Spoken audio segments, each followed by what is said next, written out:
What's up everybody, welcome back to another Division PTS video. Today we're going to talk about Countdown. It's not going to be a review of Countdown, but it's going to be, is Countdown worth it for farming gear? At the end of the day, this game is a looter shooter and we want loot as fast and as optimal as possible, and is Countdown going to be the new mode for that? Before we get started, be sure to give this video a thumbs up, subscribe, hit the bell so you're notified of when I upload more Division videos. If you feel like it, drop a comment down below telling me how awesome this video is, or come over to Twitch, twitch.tv/DJTICKLE, where we'll be playing all things Division. So let's crack on.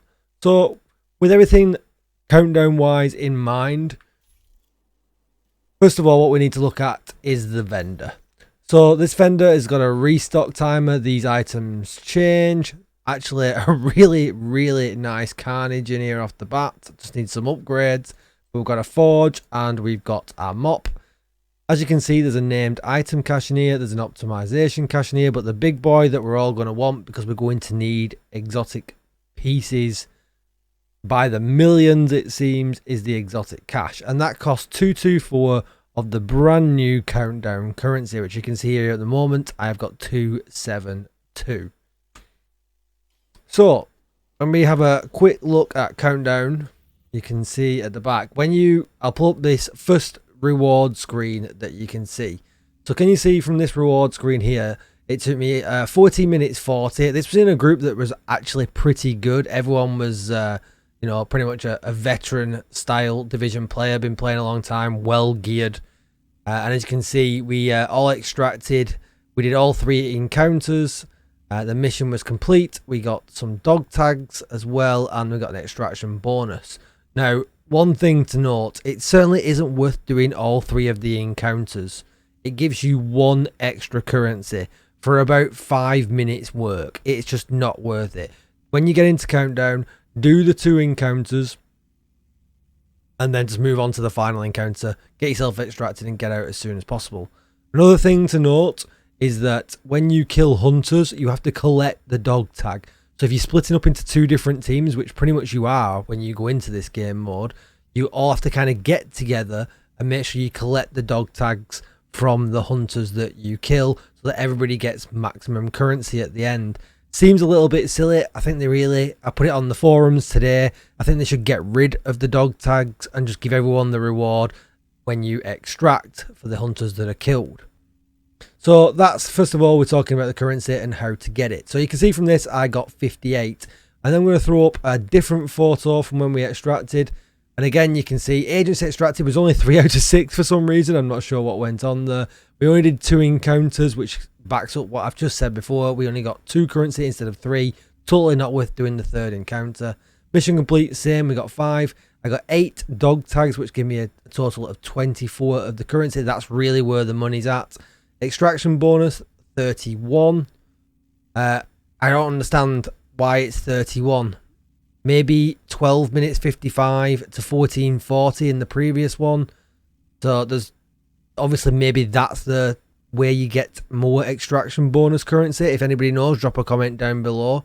But it seems that every minute at that point knocks a currency off your extraction bonus. And I got a total of 62.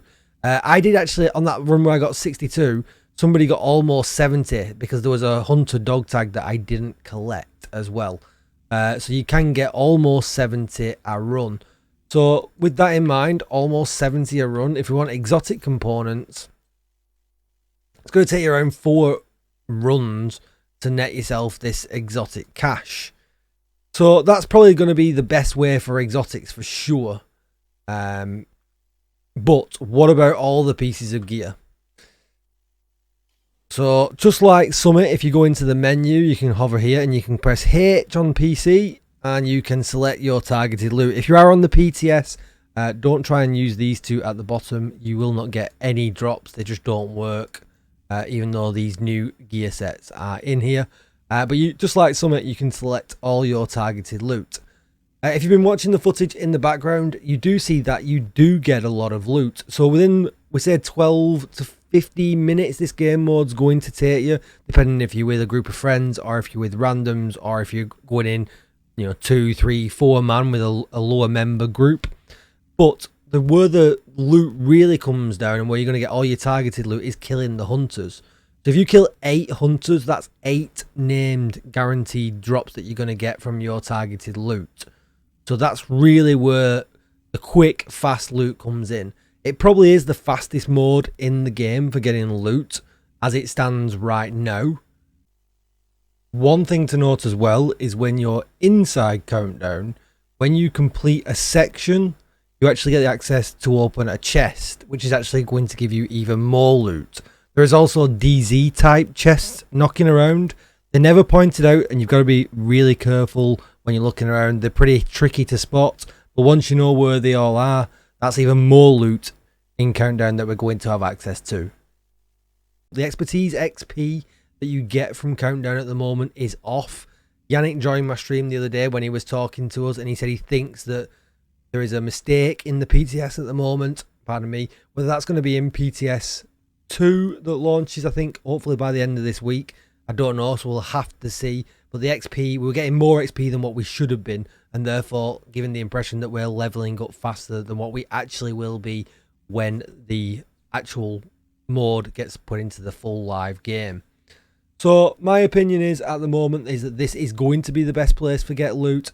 Like I said, killing 8 hunters, and they're relatively easy in this mode. The mode's not difficult at all, especially if you've got 7 other agents firing down on the hunter with you as well. The hunters go down really, really quickly, and that is just guaranteed really quick loot. Exotic parts, although yes, it's probably going to take you 45 minutes to get an exotic cache. Not the greatest, but we haven't got any other way in the game to farm exotic parts. So if you've got some now already, save. Load a mule up with exotic parts. With that being said, that's a quick rundown on if this is going to be the best loot area in the game. Yes, I think it is.